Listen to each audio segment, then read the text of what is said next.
My experience has been that if you don't change your environment is going to change you. And so there's somebody watching this who's wondering why they're not succeeding, why they're not getting the results that they know they're capable of getting, and they think it's them. The reason you're not achieving these results is because you're addicted to sameness. And sameness is like a drug. You inject it often enough, you don't even know you're addicted to it anymore. Wow. So what happens is when the opportunity for the outlier comes, you think the opportunity is too scary and you don't want to take the risk. There's one thing you've got to do when it comes to being in the right environment. You have the right to be selfish. When you feel called to do something, you feel called to greatness, you have to go to the place where that greatness is going to be able to make manifest.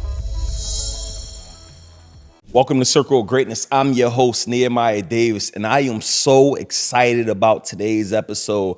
I'm about to bring before you one of the leading authorities in the world. I'm talking about consultant, I'm talking about entrepreneur, I'm talking about venture firm owner, I'm talking about best-selling author, and probably one of the most requested speakers in the world, and has one of the most polarizing social medias that's going to get you to think about leveling up, think about exiting your business, and think about building it the right way the first time. Without further ado, my guy, Vusi. What's up, man? We're here. Man, thank you for coming, Finally. bro. Yeah, finally, we here.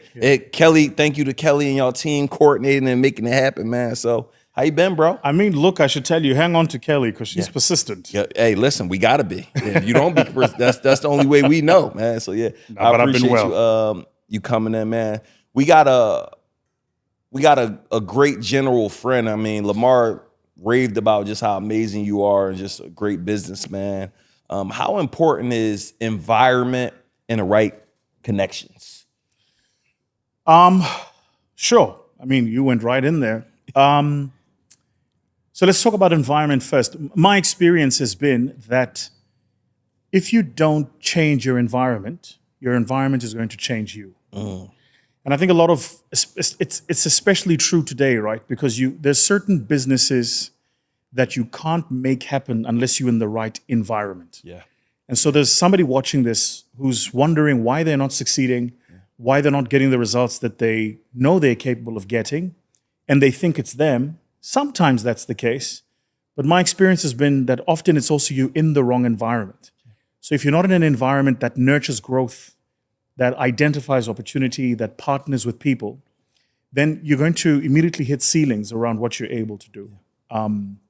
And you know, just if there's one thing you've got to do when it comes to being in the right environment, you have the right to be selfish. Yeah. Right. So when you feel called to do something, you feel called to greatness, you have to go to the place where that greatness is going to be able to make manifest. And not every place in the world can bring the best out of you. Yeah, that's a fact. I tell people all the time, some of you are like a rose in the Dubai desert. It don't matter what you do, you won't grow because the environment isn't conducive to growth. That's a fact. Like you're not going to grow there. That's a fact. So I think I always tell people like your environment is going to make you or break you. It's critical. I can tell you my own personal experience, because I know this because I've experienced it, is like you also have to be in an environment where wealth is allowed. Yeah. You have to be in an environment where wealth is encouraged. And that's not true for every environment. You know, there's some places where the minute you begin to do well, the people who know you will start to act different around you. They'll start talking about you behind your back. And those places are also very dangerous because those people tend to want to drag you down. Because misery loves company, right? And the thing about growth, the thing about greatness, the thing about pursuing your purpose is you have to make sure you're in the space where people around you don't see you being crazy as an outlier. You know, in fact, where they encourage it. Yeah. Where they look at you wanting to do big things and they say, that's not big enough. So your analogy about the rose in the Dubai desert, and I don't know how many people watching this, you know, I lived in Dubai. Yeah. I can tell you when that heat comes circa July, it's over. Man, it's next level. Yeah. Bro, for some reason, and I don't know why, this was over 5-6 years ago. I went to Dubai during Ramadan in July. Why'd you do that? I didn't know. Let me guess. That's probably why the tickets were cheap. I was about to say. You know what happened? That's a rookie era. Man, I had no clue. Like, I'm like, yo, it was blistering. Yes, sir. You could cook a steak on a dry That ground is a in a few fact. minutes. That's a fact. I couldn't believe it. You have to hop from building to building just in search of the aircon. And I think a lot of people don't understand that heat. It's like a swarm of bees attacking you at once. It's the only way I can explain it. It's not just that it's hot. It's that it's hot, it's humid, and it assaults you. So you just step into the sun and you feel the heat everywhere. You inhale and your lungs heat up because that's all you're breathing in. It's just heat. That Dubai heat, man, that Middle Eastern heat in the middle of the year, let me tell you, that'll get your mother-in-law to love you. Hey, listen to me, bro. It was crazy. I literally could not believe it. Man, you spoke at, man, I went a few years ago. I went with a few buddies and I'm mad. I missed the meeting with Robert Smith or whatever. I was with my brothers, Earn Your Leisure, and I didn't have my hotel badge because I got there late. So I missed that meeting, which bothers me. But I went to the World Economic Forum in Davos, Switzerland this particular year. I know you spoke there. And one of the things I know about them, they're always talking about just the future, what's next, right? What do you see? And I want to add, it's two parts. So I went to Davos, but prior to that, we were in Ghana. Right. And that's when they told me, yo, you need to come with me to Davos. I'm like, bet, I'm there. And I met another gentleman, and I forgot his name, but he owns like an oil rig in the middle of the ocean. They said he's like a billionaire. I got to get you his name, but Based in Ghana? based in Ghana. Right. No, he's based in Nigeria. Right. And he said, listen, man, you could bump your head and build a multi-million-dollar business and do everything wrong in Africa. What do you believe is the next biggest thing in Africa right now? Because I know you're investing in emerging founders, you're investing in emerging businesses. Like AI is right now, probably for the foreseeable future. But what do you see 10 years from now that somebody need to really be looking into today? That's a good question. So from an African perspective, and it's difficult to explain it for people who haven't been, but Africa still has very foundational things that we're solving. So I was in Ghana, for instance, before I came here. And 3 weeks ago, I was in Zimbabwe. And between Ghana and Zimbabwe, I was in 3 other countries. So I get to see Africa from the vantage point of the globe. And Africa still has like very simple, base issues we've got to solve. So we've got to solve agriculture at scale, delivered affordably into the household. Yep. We've got to solve building a middle class. Yep. And using financial services to drive middle class. So I think the lending rate here in the US is what, circa 4%, I think? Maybe you could borrow at the bank. Depends. I mean, there are countries in Africa where you're getting a corporate lending rate at 24%. Wow. By the time you're trying to build a home, you're getting it at 30%. They give you APRs for credit cards. Exactly. Yeah, that's crazy. Exactly. Yeah. And by the way, that's on asset-backed finance, right? Yeah. So you're not even moving into personal loans. Yeah. So personal loans would be at usurious rates. Yeah. Electricity, we still got to solve the electricity problem. I've got this because we're busy raising an energy fund at the moment. I've got this graph that I look at that shows percentage access to electricity by African countries, and it's like the North African countries kind of have their act together. So Tunisia, Libya, Morocco, Egypt. South Africa, where I'm from, is an outlier.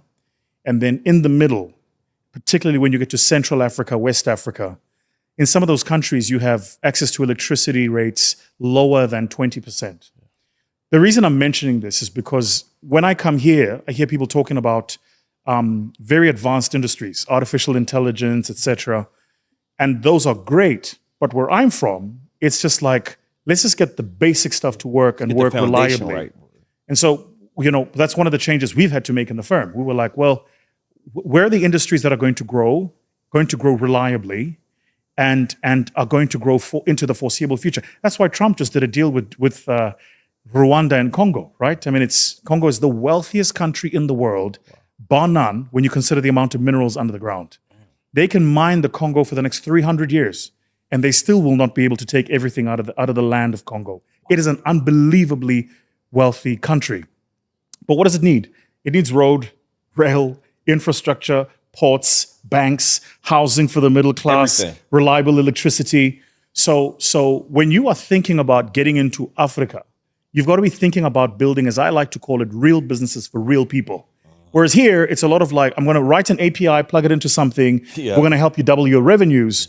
Where I'm from, it's build something real, and the customers will come. But your friend was absolutely right. If you find the right industry, you'll sneeze and make money. And he said, I'm like, bro, he like, I got an oil rig in the middle of Nigeria that's just printing. I'm like, bro. He's like, you need to come over here. And I'm gonna be honest, I went, but they scared me. Like, it's so bad over here. Like, I'm like, yo, I'm like, let me get out of here. They make you seem like they gonna kill you. Or You've said something about which I feel very passionately. That's why I spent so much of my time traveling the world, evangelizing Africa. Yeah. So I'm going to say three things very quickly. First, it should be a birthright, but a human responsibility for every black person or every person of African descent anywhere in the world to go to Africa. And if people don't remember anything else I say, this is really important, okay? Because what's been done in the world over the past 150 years is the black economy has been convinced that other black economies won't be like it. I was looking at the numbers the other day. The black economy in the US is $1.5 trillion. $1.5 trillion, I think, is the amount of money that makes its way around 800 billion or 1.5 trillion, one of these two. But it's a lot of money. Yeah. And in my mind, I'm going, where are all of these black people putting their money, right? The assets you could buy and the value you could get for those assets, if you took a little bit of that money and you were investing it into the continent, game changing. Right. And the difference is every dollar you invest in the continent, invested correctly, actually changes a life. Facts. Right? So, because unemployment rates are so high. Yeah. You know, there are countries where the unemployment rates are so high that if you are opening a business and an establishment, the number of people who apply for that job is nowhere near what you would have imagined. Here, you can have a job out for a couple of weeks, and if people don't want it, they don't want it. Yeah. Right? So the point I make is you can make a real difference in Africa. I think that's the first point I want to make. The second point I want to make is this. I took the opportunity to be on your podcast because I understand the influence that you have. And I think it's really important for black people in the United States to know that Africa is not a dangerous place where you can't come, you can't travel, and you can't. Yep. Now, listen, everywhere in the world, there are people who are going to take a chance. 100%. Okay, so what you want is to have reliable people, good partners that you can work with, who will make sure that that your interests are taken care of. So first, travel the continent. Yep. Necessary. Yep. And a couple of places you got to go. You got to go see the gorillas on the silverback gorillas in Rwanda. I got to go see. I mean, just saw my homies do that. You just I just saw that. Like Lewis Hamilton just went. Yeah. So you've got to go see you've got to go to the gorillas. If you go north, you've obviously got to go to the pyramids in Egypt. Yep, did that. Right. Yep. You have to go to the Atlantic seaboard, Cape Town. Yep, you have to see the beauty of kind of where the Pacific and the Atlantic connect down in Cape Town in South Africa. Yep. The reason it's called the Cape of Good Hope is because, when the Europeans which were traveling from Europe, coming to the Americas, they stopped right in the middle in Cape Town. And so you catch a lot of history of the world. It's like when I went there, I saw heavily white Africans, they call it? Oh, yeah. Is that, yeah. I mean, that's a big part of it. Cape Town is Is that the European piece that you're referencing? Yes. Okay. Cape Town also has a very complex history because it was the node into South Africa. Yeah. And in part the node into many parts of Southern Africa that Europeans kind of came through, right? So the first Dutch settler, Jan van Riebeeck, settles in Cape Town 1652. That's before the Gettysburg Address here. Yeah. It's before the Proclamation of Independence here. So Cape Town has had a very long, complex history. But you got to go to Cape Town. Yeah. You got to go to Cape Town. Yep. You've got to go to Namibia. Beautiful Namibia. Say that part again. Namibia. Okay. Yeah, I got to check Donald Trump called it Nambia. Okay. The Namibians were pissed. Yeah. But don't say anything, bro. I mean, look, I want to come back. I don't want my visa canceled. Yeah. So we love you, Donald. Yeah. But there's this beautiful place in Namibia called Swakopmund where you have the desert meeting the ocean. Yeah. And I don't think you see anything like this anywhere else in the world, bar maybe the Middle East, or Dubai. So all of these are places that you have to travel. And what I say to people is just do one trip a year. Just one trip a year. You know, today from Delta, you can kind of fly anywhere. Literally. Get on a flight I think with it's a here couple of straight to friends and South just go. Africa. 100%. Yeah. I mean, I'm on that flight every 6 weeks, right? And Crazy. it's like, listen, if you and I do nothing else after this, we have to be intentional about connecting the continent to the diaspora and the diaspora to the continent. So I said to Lamar, I was like, dude, your event is amazing. Love it. Then he told me about what Rafael is doing in the UK. I said, Rafael, I'm coming. And then I said to him, but I've got 2 conditions. First condition is you make the stay comfortable. Second condition is you have to come to my part of the world. Because if we can demystify it in our heads, man, it'll be a game changer. Man, we could get thousands of people over there. It'd be a game changer. Your business, the services that you offer, the number of small and medium-sized businesses that need the help that you can offer. I said the same thing to Lamar. I was like, man, you're doing well, but you've got to be able to come and offer this in our part of the world. Speaking of Africa, I got to ask you a question. So you met Nelson Mandela. Yes. Right. And you really share how that was he's one of the most influential leaders ever. True right? story. How did that moment shape your life? Like, what did you take from that to be the man you are today? Like, how was that experience? And I know you meet important people all the time, but that's like, it's a legend. You know what I mean? Like, that's a good point. So the first thing I would say is that, maybe once in a generation, there are some people who can change the laws of physics. Mandela was like this. Like, if he walked into the room, the temperature dropped by 1 or 2 degrees. Even if you didn't see him, you could just feel it. Like, oh, something just changed, right? He carried something special about him. But the second thing is, a lot of people talk about the amount of time he spent in prison. And I can recognize why that's something worth noting. Let me tell you what, for me, is the part about his life that really was like, wow, is that first, he was a lawyer before he gets arrested. So before he gives of his life into the struggle for the liberation of Black people in South Africa, he's a professional. At a time, a date, and an age when there weren't a lot of professionals going around who were of color, right? Because what the apartheid system was doing was it was implemented to keep as many Black people from progressing into their full potential as possible. It was an intentional system. So just stuff like the education system. There was a stream of education for Black people, a stream of education for, as they call them, non-whites, and then a stream of education for white people. And Madiba broke through all of that, becomes a lawyer. He feels the calling. He joins the political party, the ANC, and he begins to lead for the liberation of his people. Then he gets arrested. And I'll tell you an interesting story. So many years ago, I got to share the stage with a guy called George Bezos. Who was related to Jeff? He's not. He's not. But George was Nelson Mandela's lawyer. Okay. Right. So George tells me the story backstage. He says, they've tried the case now, and it's almost certain Nelson Mandela is going to get given the death penalty. Because again, that's a part of the story people don't know, right? The apartheid government had the death penalty. We don't have it in South Africa today, but they did, and they would kill people, right? And so for the crime that Madiba had committed, the statute said death penalty. And so they're sitting, and he's sitting with him and they're talking, and Madiba's like, I'm ready. I'm ready. Wow. And then they find him guilty. And they adjourn for sentencing. And in the period of adjourning for sentencing, as you know, before you get sentenced, you get asked, do you have anything last you want to say? And Madiba had written a speech about what he wanted to say. Wow. So George takes the speech and he reads it. And the speech says a few things, but it goes on to say, I have fought against Black domination and I fought against white domination. I've cherished the idea of a free and fair South Africa for which all races can live.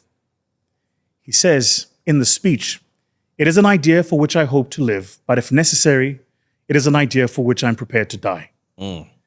George Bezos tells the story. He says, when Mandela had written the speech, it said, it is an idea for which I hope to live. But my Lord, speaking to the judge, it is an idea for which I'm prepared to die. So George Bezos said, I asked him to add 3 words, but if needs be. And he said, just adding those words changed the texture of the speech. Because now he got to throw it back at the judge. Be like, yo, this is what I stand for. This is what I'm about. And I'm about it all the way. If you need to kill me, then so be it. Yeah. Right? And I tell you why for me that stands out. Most people love the idea of who they think they are. Most people. You see it a lot with entrepreneurs. You come up with an idea, a business, a deck. They start pitching it to 1 or 2 people, start trying to raise some money, start trying to do stuff until life happens. And when life happens, the person's true character shows. And for me, nothing symbolizes life happening more than you standing there, looking at a judge, knowing full well he might sentence you to death. That's life happening on the ultimate. And to stand there and still stand on business. Still stand on business. That's crazy. I'm like, nah, that for me, that's so I hear the 27 years and I don't want to belittle it. 19 years on the island of Robben Island. I've been to his prison cell. 19 years on the island, 8 years, on a prison on mainland in South Africa. I get the quarter century spent in a prison. Yeah. I get the lost marriage. Yeah.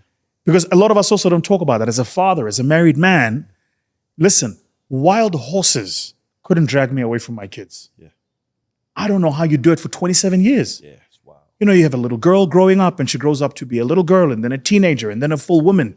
And you have a wife and you have a boy and the boy grows up to be a man. Like, how do you miss all that, right? Yeah. To stand on business and still not give up on your beliefs? Yeah. Man, I don't know about you, but that for me, that's the mark of the man's character. And so what I hope to draw from that story is that when, not if, because none of us are immune from it. Yeah. When life happens to me, I've got to have the ability to stand on business. Yeah. Everybody is a superhero until life happens. Yeah. And that's good. Speaking of that, right? And it's actually perfect for me. Speaking of that, in 2020, you talked about nearly going bankrupt. Mm-hmm. And I feel as though, of course, it's not Nelson Mandela, but it's not, my dad did 32 years in prison. I didn't really want to go about your upbringing because we all know this story. Did you just say your dad did 32 years in prison? Yeah, for murdering somebody. Yeah. Oh. Yeah, yep. He died there about 6 years ago, probably. Pause. Yeah. Rewind. Yeah. What? Yeah, my dad. I'm from West Philly. Like it's, look, you must remember as a South African. For us. As a South African, when I hear West Philly, all I think about is West Philadelphia, born and raised on the playground. True story. So true story. Me and Will Smith got some commonalities. So Will and I went to the same high school. Wow. We both got kicked out of that high school. Wow. Will and I both got a street named after us in West Philly. I got mine named first. He just got his. Is that true? Yeah, that's true. For the community work, we've now served probably over 1 million people through philanthropic efforts. Incredible, man. So the city named the street after me, the street that I grew up on. Well done, bro. So I appreciate that. So yeah, those are 2 little fun facts about Will and I. But yeah, so hold on. I know this is the interview the other way, but I'm a conversationalist, so forgive me. Oh, we're good. How did what were the circumstances surrounding your dad murdering somebody? Yeah. I don't know. My mom didn't quite tell me. My dad was like a gangster. Like he's selling, heroin, dope. Like my dad whole face was like, he's a chemist, cooking up drugs. So every time I saw, all his hands are all white, specked all over because the kitchen blew up that he was cooking up the dope in. So he says he didn't murder the person. Most people who do criminal things say they didn't do it. Innocent, so I don't know if it's true or not true, but he was a terrorist. Like from my end, like he he was about business. Like he didn't care. So, you know, he got caught evidently and he died in prison. And that's why I tell a lot of these young men and young women, I'm like, especially, you know, you are one decision away from the life you want or the life you don't want. It's a true like, story. I'm preaching like 32 years in prison. It's hard for me. I got everything I want in my house. It's hard for me to stay in my house for 2-3 days straight. I don't know how anybody opting into years and years in prison. But so you don't have to answer this, but forgive me for asking. Yeah. So how did you learn to be a man if dad wasn't around? Man, I think I'm still learning. I grew up with a stepfather that didn't really do a good job, so I didn't really learn nothing from him. But I'll say my mom and grandma, you saw my mom, she just left. They took such good care of me, man, where like, I don't got that upbringing where, we weren't eating, no heat in the house. Like everything was good. Like I was just being a knucklehead on purpose. But they took such good care of me that I didn't even have a void that I missed my father. So That's cool, man. I am learning how to be a man now. That's like, incredible. I got mentors now that I call, what about this? What about, like I'm literally I'm learning now. I'm learning how to be a father right now from trial and error, from seeing, because I never had one that I could look up to that guided me. So have you got boys? I got one son. He's 2. So you are having He's 3. to. Excuse me. So it's kind of like you're learning to be a dad 100%. while being a dad. Literally learning. And Man. I've come to learn. So, you know, I told you before I got married, my wife already had a daughter. She was 4 when I got in her life. We didn't get married for 6 years ago. You know, it was our anniversary. And one of the reasons why I never really saw a successful marriage. You know, a lot of where we from, they say, yo, go get married. You know, when you get married, that's when you really get the chicks, bro. I'm like, huh? So you tell me I got, like, it was just weird how to, you know, where I'm from, that's how they, so I say, yo, I'm not going to rush and get in this and not do it the right way. So I wanted to wait until I felt like it was the right time. But what I've come to learn, I was raising my daughter, my wife's daughter, which is my daughter. I don't think I did that great of a job. Like I was like, dang, I didn't really do great. Now, in retrospect, I realized I was teaching her, but she was learning a lot of these things. So she's buying her own, she's getting her a new apartment. She's about to move out, getting her a new Benz. She's a full-time entrepreneur. Like she was actually paying attention, which I'm excited about. That's incredible. Yeah. But I'll say all that to say, now that I got my 3-year-old, my 4-year-old, my 5-year-old, my 2-month-old, they're all different. I didn't know kids were different. Like you got to talk to them differently. You got to communicate. Like I could say one thing to one and it means nothing. It's true. Another one it means. So I'm literally learning how to balance fatherhood, husband, kid. Like it's tough, but I'm figuring it out though. And do you? How do I ask this? Do you have a sense of any toxic traits you have because of what you might have lacked growing up or what you might have been overexposed to? Toxic traits. So are you like overly aggressive? Are you controlling?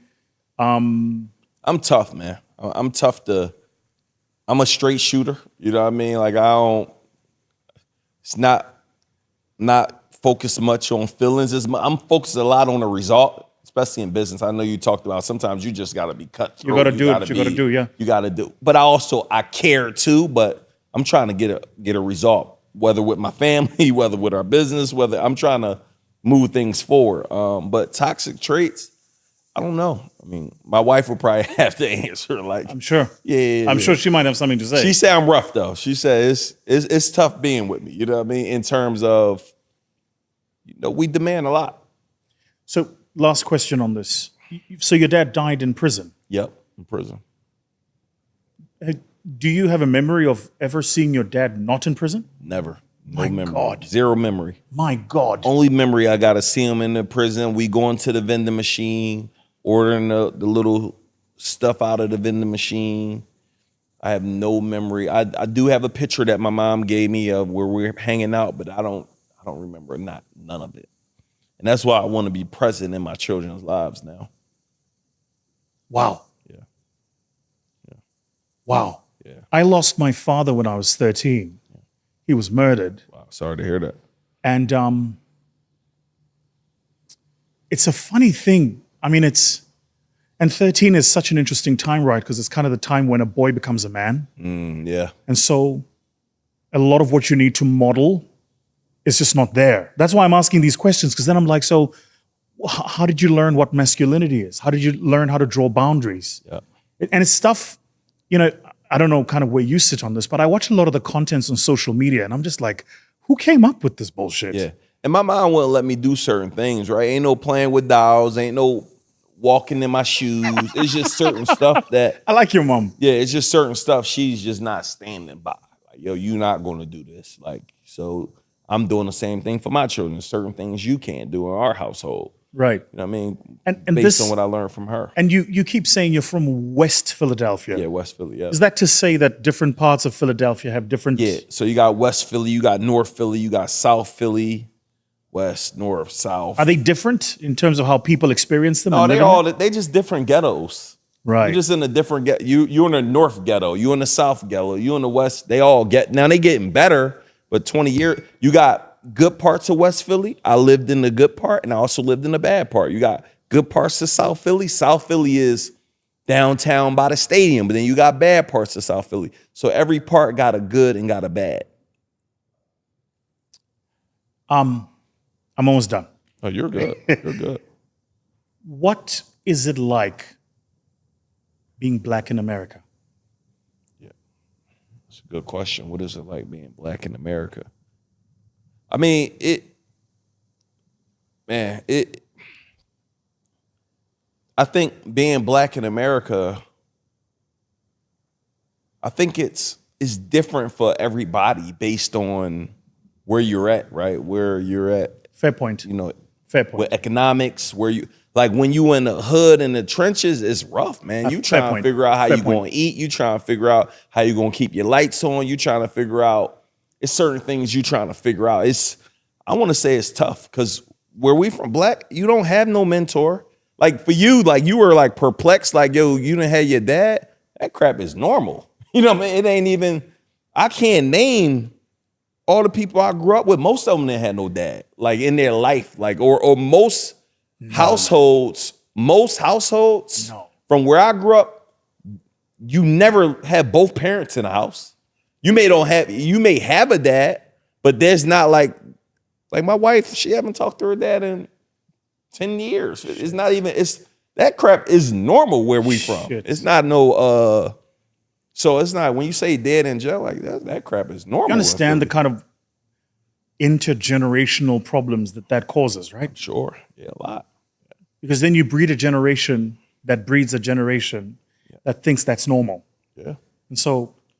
Yeah, and that's why, you talked about something earlier about, you mentioned something, but Ed Milet, I remember we had him speak at an event. He talked about every now and again there's one person that comes and changes generations. Facts.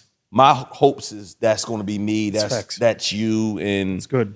And I'm trying to be less of a victim and be a victor. Here's how we grew up, but here's how y'all need to grow up. Like my intentions, people like, yo, bro, why you keep having all these kids? I actually got a plan. So I'm like, okay, we may have 6 or 7 kids. My goal is to have 40, 50 grandkids 40 years from now sitting at the table and remember that I did this. I put insurance on y'all. I'm like, y'all got businesses. Like you put a trust in place. Like I'm not really a great fan of Trump. Like I'm not big into politics, right? But his kids can run a country. Facts. Ivanka could go run a country. Yeah.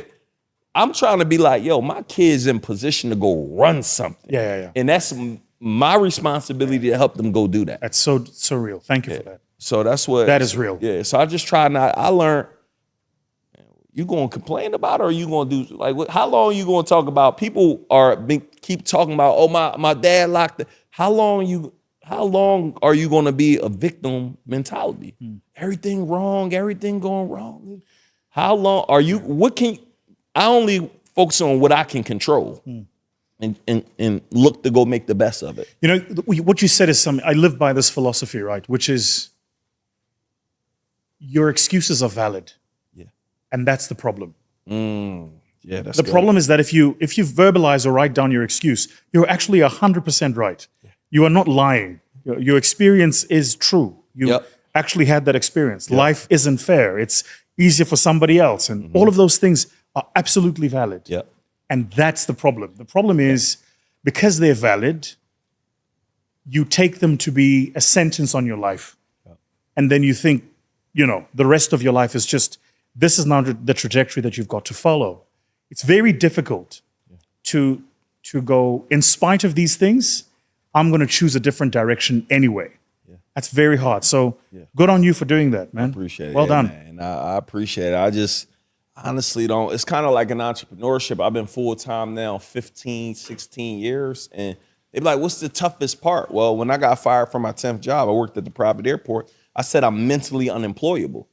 So I've never looked at anything that I'm going through. Really, it's a tough time because it's a part of the process. You're going to go through some stuff that are going to challenge you.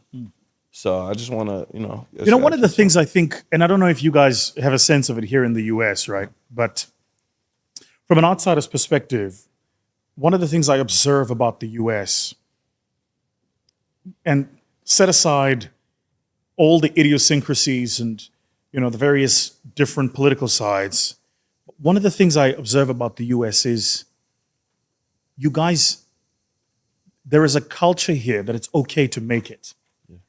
For and sure. I don't think, I'm not sure how many people are actually aware of that. That there are parts of the world where if you make it, you better make sure nobody knows. Right. Right. Because it's cloak and daggers coming for you. Yep. But here, if you make it, you stand up and go, hey, made it. Here's my template. And then people go, okay, cool. So how do we copy that? Now, it's not to say that society isn't perfect and there isn't jealousy, but it's like the level of permission for you to be successful is very high here. Let me ask you that, though. So with that being said, I know in one of your videos you talked about being cutthroat, being that. How do you balance the two? I mean, I've had to learn to be an a-hole. It's not my nature. I'm an empath by nature. I can see that. Yeah, but I've also learned that my role as a leader is to be unreasonable. Otherwise, what am I leading? It's like, last night I drove past the residence where Martin Luther King stayed, right? And I was thinking about his legacy. And I happened to share the stage with Ambassador Andrew Young last year. Unbelievable human being. Yep. I went to the mayor's ball with him. I was one of his guests. Isn't he cool? Yeah, amazing. All right. Yeah. I called him the HNIC. That's a legend right there. He's a legend. Facts, HNIC. He's a legend. Lamar had him up on a poster. That's right. At the conference. I saw that. And one of the things I love about him, and I don't know what your experience was, I was only backstage with him for a few minutes, but he has time for you. He looks you in the eye. He's actually listening to what you're saying. His brain is not wandering. But he said something which I thought was interesting when I met him. He said that, and it was at Bishop T.D. Jakes' conference last year in Texas. He said that MLK was ruthlessly unreasonable. He was like, this man wanted what he wanted, the way he wanted it, and he pushed all of us to make it happen. And so when we lost him, compromising. Right. Yeah, And so he was like, when we lost him, that's the spirit a lot of us kind of took on going into the rest of our lives. And I think, especially for young people watching this, it's such an important lesson to learn. You have the permission to be unreasonable. Yeah, so if you don't fit in, great. If they don't like you, great. Good. If you're an outlier, great. I be feeling bad sometimes. I'm like, they ain't gonna like this too much. They ain't gonna be a fan of this. So I say to my team, I would far rather you like the person I'm making you than like me as a person. That's good. Ooh. Because what a lot of us in leadership do is we make being liked more important than being potent. So I'm going to push you so hard that you're going to be the best at this. I want you to like that person more than I want you to like me. That's good. Which means I'm willing to sacrifice you unliking me so you can like what I'm doing through you, right? And I can do it for the other person because I do it for me. I look at me in the mirror and I go, I'm going to push you to be the next best version of yourself. And this version of you is going to hate what I'm going to do to this version of you for that version of you to happen. Okay, great. Let's go. Wow. And that push, man, listen, we live in the best time it's ever been to be human beings. Never in the history of our species has the world had the resources, technology, money, connections we have today. It's up to us. Yeah. It's on you. And the people who are not doing anything with that opportunity, who are being lazy, those people are in such big number that those of us who are outliers have a lot of job to do. So I'm like, let's just get to it. Yeah, that's fine. I got a question too. That was good. That kind of lead in there. So with you, man, you're talking to CEOs. You're looking at companies to invest in. Given your experience advising Fortune 500s and emerging African founders. Yeah. What is the strategic questions that you're asking them to unlock their next level? That's a good question. Yeah. It's a good question. So let me tell you how I choose my clients. I like that. Choose your clients. I choose my clients by testing how much sameness they are suffering from. Sameness. Sameness. Same thing over and over. Same year, same results. Same. Now, what's crazy is sameness creeps in. So you can achieve a 5 to 10% growth, but still be the same. Right? Yeah. It's incremental. So when I look at the clients I want to work with, I go, do they suffer from sameness? Mm-hmm. Because my job is to be the shock factor, right? So your question was, what am I advising them to do? Yep. What are the conversations? Yep. The first conversation, the first very big conversation is, we have what we call an inverse possibilities conversation. So write down on a piece of paper for me all the things you think might happen. And we go through that exercise. And then I say, now let's invert that. And the reason I want us to invert that is because people think possible insofar as their realm of what they can imagine. Inverting that forces your brain to go, so it says, here's a good example.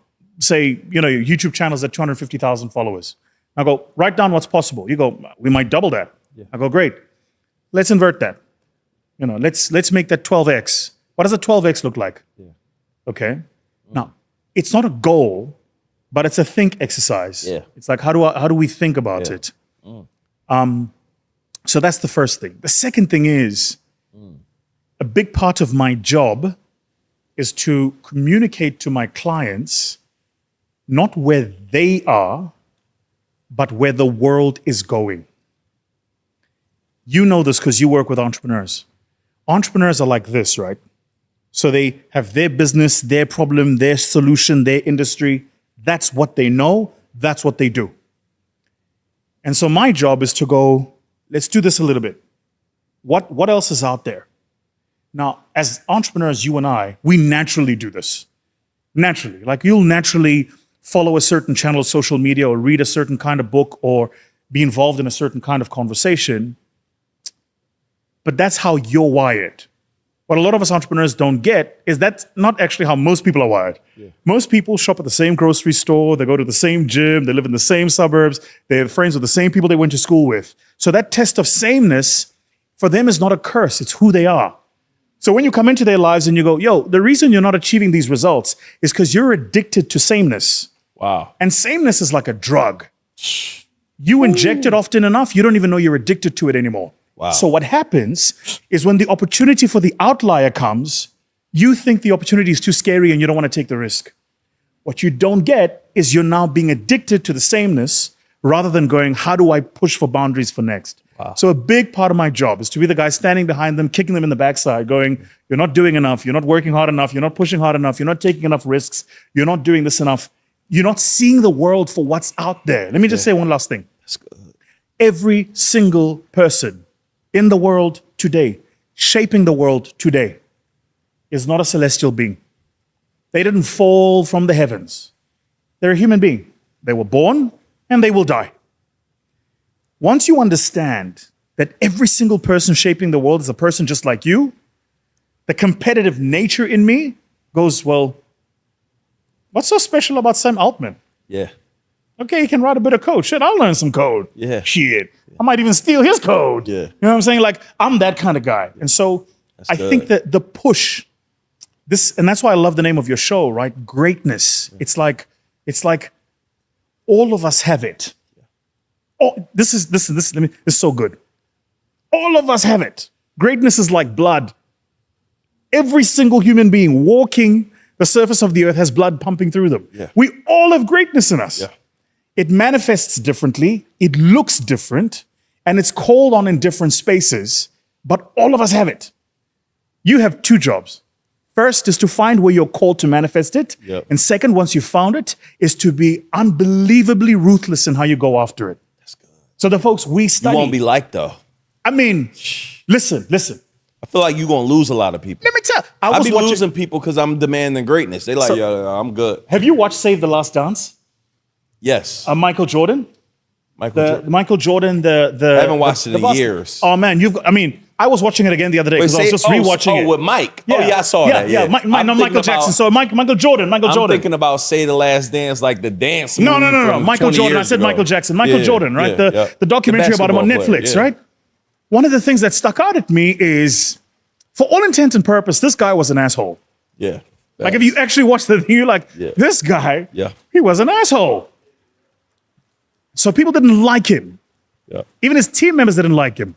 But you know what? They respected him. And they are the first to say they achieved more because they were with him Yeah. than they would have done when he wasn't there. Yeah. And so what does Scottie Pippen remember? Yeah. He remembers the championship ring. Yeah. So your point is, people are going to leave you. Sure. But around me, you're going to get that championship ring. Yeah. My job's to take you there. So we're going to go. That's good. Greatness, man. Woo. Greatness. I'm telling you, good. greatness. That's That's the good. game. All right, so I gotta ask, bro, and it's so crazy. Like it's like you're unfolding answers to questions I already have in the future or whatever. But I gotta ask this. So in your book, The Magna Carta of Exponentiality, Yes. right? Yes. And you got a new book, Underdogs, coming That's out right. in a few months. That's a biggie. I can't wait for that one. Yeah, man. That's gonna be crazy. We'll have 5 years of work went you into come that back. one. We'll have you back, and we'll push it out there. For sure. Thank you. How do you balance? So we just talked about MJ, about being the best, grinding, but how we balance rapid scale while maintaining the value and culture of the organization? Because I'm trying to drive, but sometimes you only about money. You only care about money. Well, I can't pay y'all and we can't pay bills without making money. It's a good question. So how are you maintaining both of these simultaneously? So I don't think you should be seeing them as competing with each other. Yeah. I think making. So let me put it to you this way: you guys have that drink Kool-Aid, right? Yeah. And I think it's like a concentrate. You put some water on it, Yeah, right? and sugar. Yeah, and sugar. Yeah. Right. Powder and sugar. I only remember it because I saw it on Friday, the movie, and I think Ice Cube was looking for some Kool-Aid or something, and Big Worm came out on the thing, said, "You ain't got no sugar" or something like this, right? So, but if you think about it this way: if I want to make a glass of Kool-Aid this big or that big, the amount of concentrate would change. So would the water. So would the sugar. Culture and scale are kind of the same things. So what I'm saying is this: you have to see building and bringing the culture of the organization and the rapid scale you're trying to achieve as the same thing and not one against the other. Yeah. People will only say to you, you're chasing scale over culture if they think your culture can't accommodate scale. If it can't, it's the wrong culture. And the reason that's important is because it's like sitting somewhere in the US right now is your competitor. Yeah. And they've got your logo on their dashboard. They've been to your website. Yeah. They've studied everything you're doing and they're trying to figure out how they're going to outdo you. Yeah. So scale, this is so important. Scale is the most important line of defense you have. And I always think about business in sports terms, offense, defense, right? Defense is, what are the non-negotiables in the business? Everything else must be offense. Yeah. And culture has to be a part of offense because the culture of an organization evolves. The culture of what it took to build a fast-growing company 20 years ago isn't what it takes now. And so a leader's job is to be able to intuit what the right culture is that's going to suit that moment in time, and then ruthlessly make sure that they pursue it. It just came out today. I don't know if you guys saw this, that Mark Zuckerberg is paying like a ton of money for a couple of developers to come and join from OpenAI. Yeah. Why? Yeah. Like he's Zuck. You're trying to tell me he can't find other developers? What is he injecting into Meta? It's the culture that he needs for the level of scale that he needs. Yeah. And he's well aware that internally, he doesn't have the resourcing for that. Yeah. So he's going to go outside and pay a ton of money to people to do it. And I think that's important for entrepreneurs to understand. You have to make culture and scale one and the same things. Yeah. So we're going to scale these things together. And if one lags behind, then your job is to go and find it and make sure that you make these two things coexist. That's why I'm sure you've seen it. Come on, guys. Like, you've seen the number of times people start in a business and a relationship or a partnership, and then over time the partnership fades, and one person is like, I just wanted to go somewhere the other person didn't want to go. That's what I mean by like this culture thing, right? So, and it's the same in a marriage. You've seen people say, we were married 20 years. What happened? We grew apart. It's exactly the same idea, that there's a point you get to where the thing we find the most value in, the thing that we think makes us who we are, changes. So the gig is always, as a leader, to make sure that there's consistency and congruency. Are you still going where I'm going? Are we still headed in the right direction? So when you're checking in with your leaders, especially entrepreneurs watching this, when you're checking in with your leaders, it's like, are we still on the same page? Do you still see the world the way that I see it? Here's what I'm seeing. What do you think? And the minute somebody has checked out, you can tell. Yeah. They just won't bring the energy to the conversations. And then you know that you need to start thinking about how do you bring in an external force to drive that culture. Yeah. What's next for you? Ooh, it's a good question. Some of the things I can't disclose publicly, Yeah. but we're busy raising capital now Yeah. for our next fund, which we're very excited by. What are the main companies you're looking to invest in, so some of our audience may be building at, or let us know? Yeah. I know a lot of African companies emerging. Yeah. It sounds like that are solving real life problems. 100%. Yeah. 100%. So the current fund that we're raising is, real businesses in the real economy. Yeah. And so we're looking for entrepreneurs who are building real businesses in the real economy. So these are not necessarily businesses in the software technology space, but businesses in the kind of industries I mentioned earlier when we started. So we're very excited by that. The book comes out, Underdogs. It's already ready. We've been going kind of up and down with the publishers. Is there a site to pre-order now? Yeah. Okay. Vusi Thembekwayo.com. Y'all heard that. Go pre-order, y'all. Yeah. Go pre-order right now. We have a wait list of 18,000. Let's go. Yeah. on. So we drive it. Let's go. So I'm going to make sure I get you a signed copy. Yeah, please do. Underdogs is I'll like, put an ad in this episode. yeah, Underdogs is like, I'm loving what that book is going to be, because here's what I actually did in that book, my co-author and I, who also happens to be my business partner. So we went around the world studying the world's most overlooked, underloved companies. Overlooked, underloved. Wow. Yeah, because a lot of the literature about companies is brands we know, Yep. stuff we know. Yep. But then we're like, there are all these companies that people overlook, right? And the minute you know who these companies are, you're like, oh, of course they do that, or of course they do that, or of course they do that, right? And so we've been working on, and then what we did is we studied these companies and we tried to find the DNA that makes these companies tick. Yeah. And in the book, we basically give you the secret formula for how to build an underdog business. So the Underdogs book comes out in the next few months. Let's go. I'm on tour when I leave here, so I'm going to be going all over the place and speaking. We're looking at setting up a business here in the US. We have an office in Delaware, which we use for some capital raising. Yeah. But looks like there might be opportunities for us to do some actual on the ground stuff. Let's go. So I'm always excited to see who I can work with, who I can partner with. We here to support, what kind of things we can do. We here to whatever we could do. I'm excited just about your vision and just everything you got going on, man. Let's do it. I just want to say thank you for coming on the show. I am my ready brother. when you are ready. Let's go, man. So, guys, with that being said, man, we're going to do a part 2 in the future, man. Underdogs is on the way. I want you to go pre-order it. If you're looking to put your money in the right place, I want you to look into the fund, y'all, and look into Africa.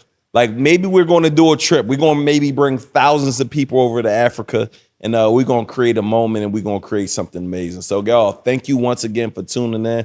Make sure you tap into Vusi. Follow him on all social media. Let him know your socials and everything, please. At Vusi Thembekwayo. Can't miss it. Yeah. It's- Just type in VUSI. It'll come up because I know you can't spell his last name. So just type that in. And that's probably why I haven't pronounced the last name right. You 'Cause I did didn't well, wanna- though. You did well, though. all right. You said it I earlier. didn't want I to was drop like, you it. did I didn't want to good. drop it. So, guys, thank y'all so much for tuning in. We'll see you on the next show. Peace.